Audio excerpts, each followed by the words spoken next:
I'm going to brag a little bit. When I'm doing trip planning, there's things I'm really good at doing. Yes, and there are things that literally really freak me out because we are not in a great situation thanks to your planning. But it makes it exciting. But anyways, if you want to avoid these trip planning mistakes, you should watch. We have 11 of them. Hi, America. And I'm Jordan. And we're your guides abroad. We've lived all over the world and now feel most at home traveling. But we're not just here to show you what we've done, we will tell you how to do it too.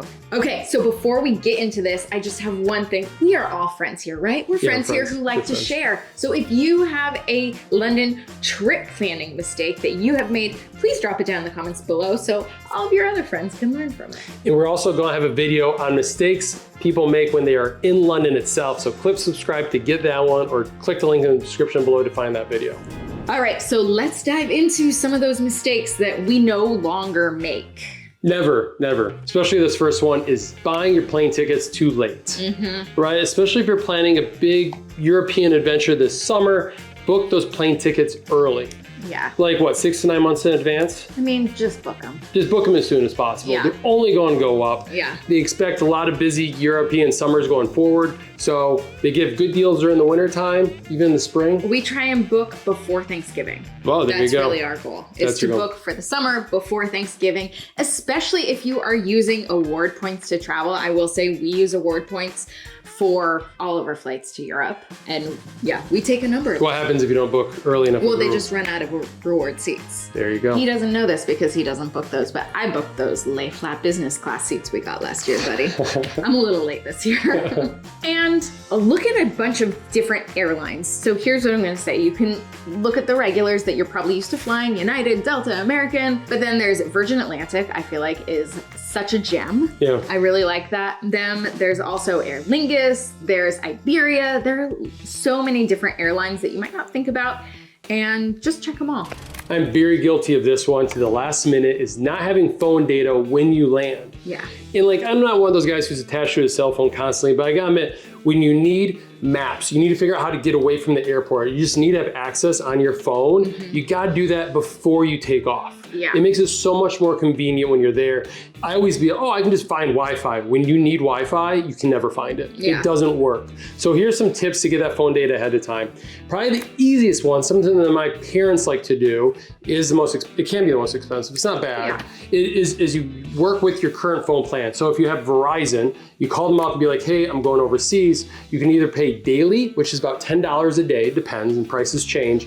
Or if you're going for like a month, like 30 days, which is a month, it'd be like $100 for that whole time. So you see the cost savings there. If you don't use it internationally, they don't charge you. So it's very convenient, and you know it's gonna work when you land. Yeah, we don't do that though. We don't. No, we make it hard. We do. So we do something called an eSIM. So a SIM card is that old school thing that goes in your phone, and it's how the carriers know who you are, all your contacts, and like how to bill you. The billing is the most important part, right? But nowadays, they're not physical anymore, they're electronic. It's called eSIM, and you can download an app, and then from that app, you can pick what country you're going to and buy the data plan that you need, and it's super cheap. It can be like $5 for a gigabyte of data. Yeah.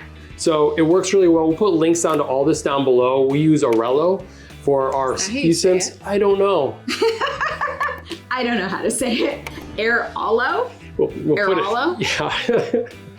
We got a link to it down below. The tricky thing though with this is, and Erica has to do it for me every time, is once you buy it, you then have to connect it to your phone. So you need data to do that, and you can only have, I think, like 2 eSIMs at a time. It's not tricky, but you do need to get the hang of it, and I'll show you how this summer. Okay? Yeah, okay, that'd be good. That'd be really helpful. So that's tip number 2. Have that data ready when you land, and then you're not freaking out. It just makes things easier. It really does. Smoother. We're all about smooth travel. We are. Especially after you get off the red eye. Want things smooth and easy. Yeah, there you go. It's gonna be a good day in London. It is a very typical day in London right now. Very cloudy skies, but the kids are excited.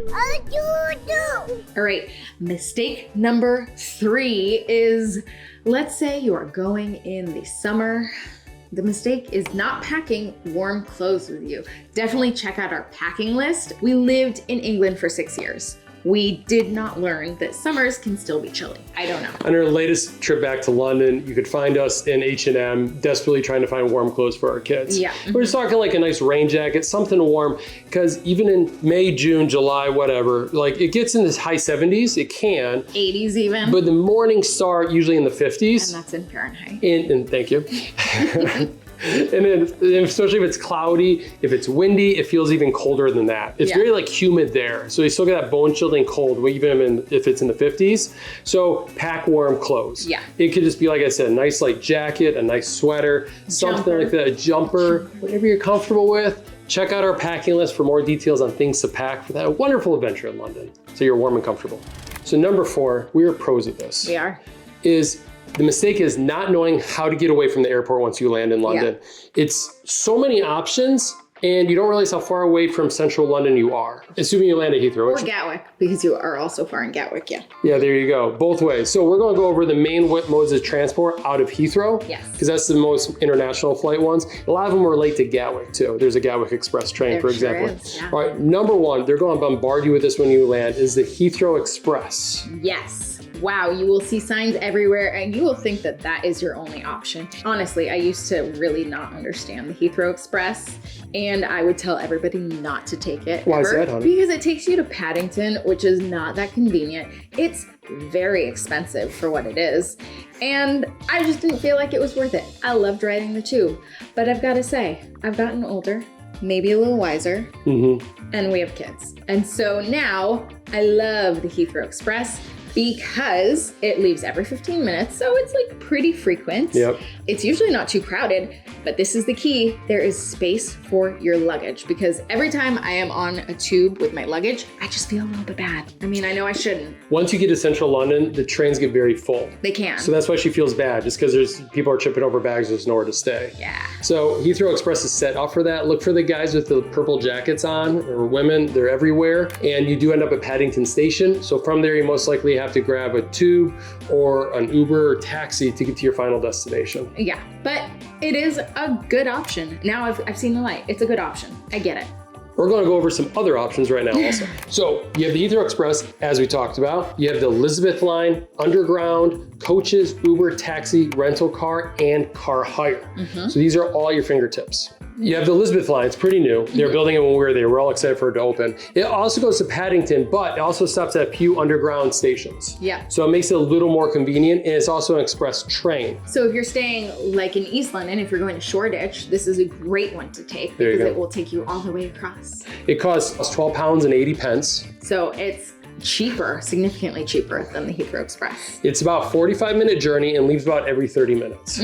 You also have our favorite, which is what we used to always take, is the Underground, because we used to live right next to a tube station. So the Underground will take you anywhere in London. It does take longer because of all the stops. It costs about £5, 50 cents. Takes a little less than 60 minutes to get into central London, and trains leave every 10 minutes. But as Erica points out, it does get crowded, so you'll have your suitcases with you, which is tough. And it's kind of a long walk to get to the terminals, or the Underground station terminals at Heathrow. Yeah, but it is definitely the cheapest option. And Jordan keeps saying the Underground, but to be specific, it is the Piccadilly line. So the Piccadilly line, it's taking you, it makes so many stops in central London. It is really just a very convenient line. And you get on first at the airport, so you will get a seat.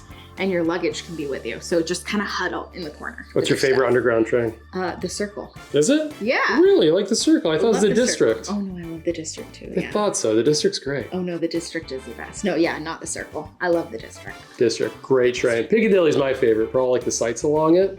Yeah, if you did, I know you didn't ask that question, but we're telling you anyways. Yeah. Coaches or buses are also a convenient thing to do. There is a bus terminal right there at Heathrow Station. And from Heathrow, it'll take you to Victoria Coach Station, which is right in Pimlico area, right by Buckingham Palace. And it's right by Victoria train station. So you can hop on the Underground there too. Coaches usually start about £10 is all. Oh. Very affordable. I'd still take the tube over that. I know. Yeah, I'm just not a big fan of the bus, the bad Piccadilly. traffic. Yeah. Take the Piccadilly. Like I said, you can also hop in Uber, taxis, and Lyfts from Heathrow also. Ooh, and Addison Lee if you pre-book. There you go. You can do like a black car hire or a car hire, and they'll pick you right up, and that's very convenient. Ooh, so nice.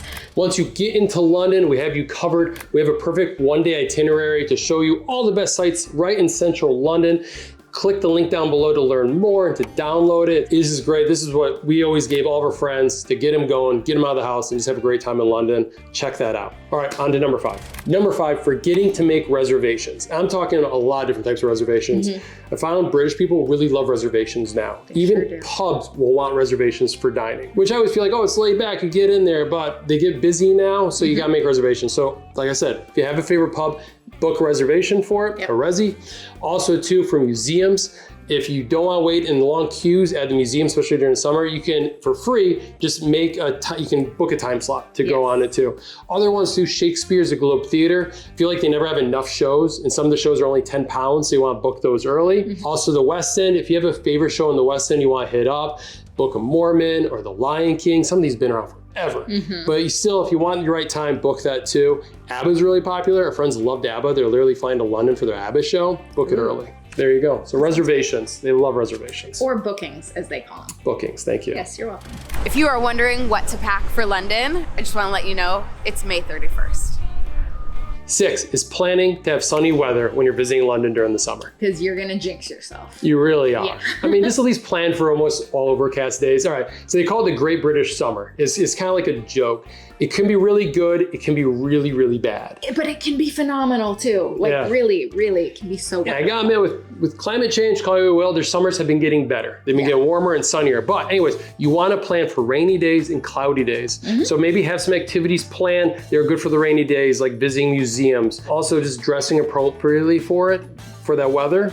But then also be prepared for it to be really hot because they get heat waves. So you just gotta check our packing list because you're gonna wanna pack a lot of things. All conditions geared. Yeah. There you go. All right, mistake number 7, and this is for anyone who is traveling as a family. The mistake is not checking for family rates at hotels. So this is the one I love. So if you've tried to book a hotel room in London or really any European city, you will probably realize that they are max occupancy of 2, like maybe 3. There are very few 4-person hotel rooms. But to help with that, a lot of hotels will offer 50% off or a discount off on the second hotel room, which is awesome. That's huge. That's a big help. How do you get it? Do you call them or? Sometimes you call them, sometimes you book it online. So a lot of big hotel brands have this, but you have to know to look for it because they're not just gonna like offer it to you. So know to look for it. Look for a family rate, call a hotel and ask for a family rate. I've seen them, 50% off. They can sometimes do adjoining rooms, sometimes it's 2 separate rooms, sometimes it's a family suite. Anyways. Check it out, that's a great tip. Family rate. The next mistake is planning to stay in London for your entire stay. We love London, it's a wonderful city, but it's also really nice to escape and get out of London because there's so many wonderful day trips to go to. First of all, you have Greenwich. We have a whole video on visiting Greenwich for the day. Technically it's in London, but it feels like you're totally outside of London. A lot of great stuff to go check out. Also, you can go hit a bath. We've done it twice. You can take a bus out there or a train out there, or you can rent a car. Book it early though, all these day trips, right? You gotta book those train tickets early, hence you wanna do this in your early trip planning. Figure out where you wanna go and then book it. And the last one is Cambridge. The university town of Cambridge. It is so cute. You can go punting, which is they take you down the river, tour the old colleges there, hit up some great pubs. We've done all this before. We don't have good footage of it. You don't have any footage of it, but take our word for it. You want to plan those day trips. Mistake number 9, we are jumping back to hotels because I see a lot of people making this one, people I know. The mistake is booking a hotel in Leicester Square area because you want to be central and walkable. 2 things about this. Leicester Square, nah, not great. Like, I'm gonna be honest. I don't love it. I don't really know anyone who does. It's like full of fast food and just, I don't know, not my thing. Number 2 though, you don't need to be walkable because the tube and the bus and just everything is so accessible. So staying walking distance from a bunch of different attractions isn't really that ideal because you're probably gonna wanna see more. So just book in a neighborhood or someplace that you like. We have a lot of different ideas for places to book on our website. Number 10, a lot of people still make this, is not checking your credit card to see if it works overseas, right? Of course, it's gonna work overseas. The point is foreign transaction fees. A lot of credit cards, even in this day and age, still charge 1 to 3% on every purchase. It doesn't sound like much, and it adds up fast. Like we have a 2,000 pound hotel bill, right? Like it's a lot of money. So look for those fees. Like I know the Chase Sapphire and Capital One Venture card doesn't have foreign transaction fees, because I thought more cards had them nowadays, but a lot of them don't. Yeah. Back in the day, like 15 years ago, you literally had to go out there and find that one with no foreign transaction fees. So anyways. So just check it before you go, so you're not accidentally using a card that's going to cost you a lot more money. The last one, thanks for sticking with us, is the mistake is not having backup things to do. I know people, you plan out this great itinerary, all this stuff, but the thing is when the weather changes, when things get canceled, you want to have a nice list of backup things, kind of like fun little outings. So for example, hit up Mercado Mayfair, really cute market in the Mayfair neighborhood, really cool. Also going to Primrose Hill, it's in Regent Park. It is such a cool place, beautiful views of the city, well worth it to check out. So just have that backup list of things to do. Yeah. And if you can't tell, we have a website and we'll provide tons of things to do in there and all this great stuff to check out, and our one-page itinerary for a perfect day out in London. We try to give so many resources. We just try to, what's the term? We try to be your friends, who travel. So anyways, that was really corny, but thanks for watching. Thank you.